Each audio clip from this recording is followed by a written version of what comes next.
Hey guys, I thought that I'd do a video on basically how to get a job as a hairstylist, if I'm qualified for that. Putting any other job aside that I've had in the hairdressing industry, the one time I got a job for my apprenticeship, I had a few little things that I've come across, as in when I was going through interviews. So one thing that I noticed was my outfits.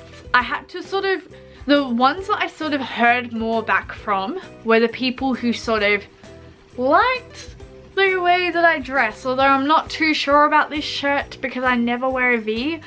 So another thing that I sort of would recommend is also go into detail in your resume, but don't be too detailed. Try to include any industry thing that is relevant to the industry, even if it's something like I enjoy, like as a hobby, I enjoy playing around with friends' hair, I enjoy doing art, stuff like that. Anything to do with color and stuff like that can be relevant and can be like, this person is creative, so maybe we can incorporate their artistic skill into our industry. You know what I'm saying? Don't put things like I smell good. That was on a resume once that I had to read and interview a person for. There's a few things to not do. Like, you don't want to be like, hey, I worked at 15 cafes, or hey, I worked in personal training. If I put down I worked in personal training on my hairdressing resume, I would be like dealing with clients, consulting with clients, stuff like that. I wouldn't necessarily be like, hey, I am a person who does PT work, I do weightlifting and stuff. Don't include that stuff. Include the points that are relevant to the industry. Also, if you've done any education, say if you've done your certificate 2 in hairdressing, then I'd recommend putting that on your resume too. Once you've gotten to the interview stage, you want to sort of ensure that your hair's done. Mine's not done the best, like this ponytail is probably really bad. However, like my fringe, I've curled my hair a little bit to sort of give it a little bit of neatness for the video and just hidden everything behind there, so don't take my hair at the moment as an example. Hairdressers are there for hair. So if your hair doesn't look good, or it doesn't have potential to look good, or you make no effort in there, how are you going to make effort for the clients?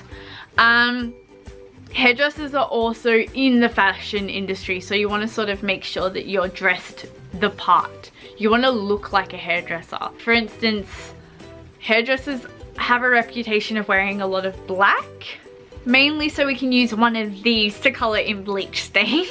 But hairdressers have a reputation of wearing a lot of dark colors, and they have a reputation of wearing fashion.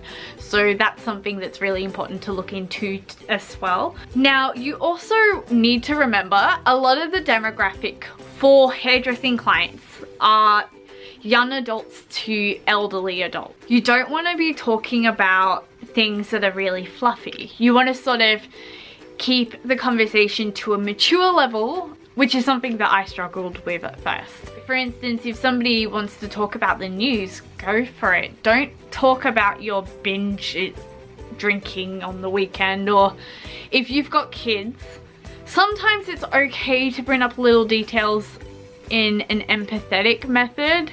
Only do it if it feels right. Don't push information onto your clients.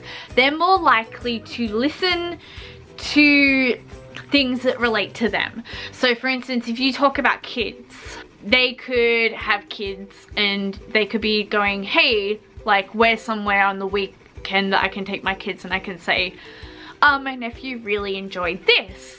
You want to keep it simple and bring the conversation back to these people. Hair clients are generally there to be made to feel special and beautiful. They don't want to sit there and listen to your dramas all the time. They don't want to know if you've like how many people you slept with over the weekend. I have actually heard that before. So there's a lot of things that will make you a little bit above par if you were to follow those kind of things. You want to be able to communicate with people. You want to be able to say, hey, like, is this the kind of red you like, or is this the kind of red you like? You want to be able to understand what a client is saying.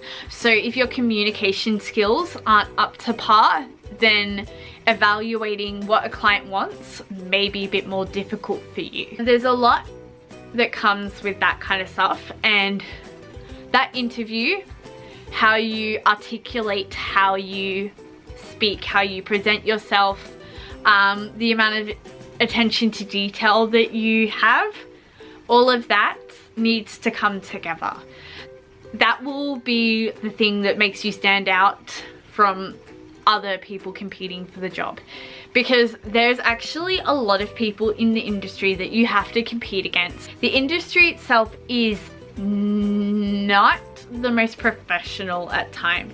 So you have a lot of people who rock up in sandals and stuff like that, which is actually technically against OH&S, which is another matter. However, if you can be more professional and more up to par, then that sets you out from other people. Hopefully this video helps you a little bit with getting interviews for apprenticeships and stuff like that. If you can't get in an apprenticeship due to age, I highly recommend going and doing a fast track course and going to salons and saying, hey, I'm happy to work as a salon assistant for a little bit. You can even get people to give you free education to like sort of swap for trading, sort of helping them out in the salon. I love how I'm talking about communication and stuff, and it's like blah. So I think that those are probably the most helpful things for getting a job. So it's presentation, interest in the industry, a presentable resume that's not too cluttered with other stuff, and I guess how you represent yourself as a whole. Anyway, I will let you go. Okay, bye.